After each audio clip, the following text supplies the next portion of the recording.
হুজরাতে আমি কাজ করি। আল্লাহ নবীকে বললেন, ও মুহাম্মদ সাল্লাল্লাহু আলাইহি ওয়াসাল্লাম, 9 জন সঙ্গীকে নিয়ে তুমি টোটাল 10 জন চলে যাও, সামনে সে সিরিয়াতে ব্যবসা করেছো। আমি 23 বছরের নবী, জীবনের প্রথম ব্যবসায় গিয়েছি, সিরিয়াতে ব্যবসা করেছি। একই মার্কেটে একই রকমের মালের কোয়ালিটি সমান ভাগে ভাগ করে দিলেন। একই জায়গায় আমরা স্টল তৈরি করলাম, দোকান তৈরি করে বিক্রি করলাম। অবাক হয়ে গেলাম, এসে বাড়ি এসে যখন হিসাব দিচ্ছি, আম্মা জান হযরত খাদিজা অবাক হয়ে গেলেন।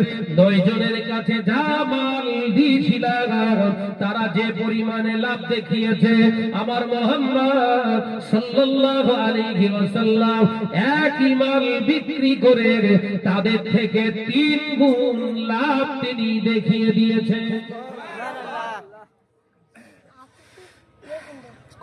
একই কোয়ালিটির মাল, একই ওজনের মাল, মার্কেট একই, লাভ হচ্ছে তাদের থেকে 3 গুণ।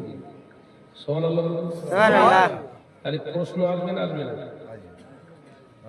আমাদের মতো হারাম কোন না, বেশি এসছে, ঠিক আছে, কথা বলছেন না কেন? বেশি আসলে বুঝতে পারে না, কম হলে বুঝতে পারে।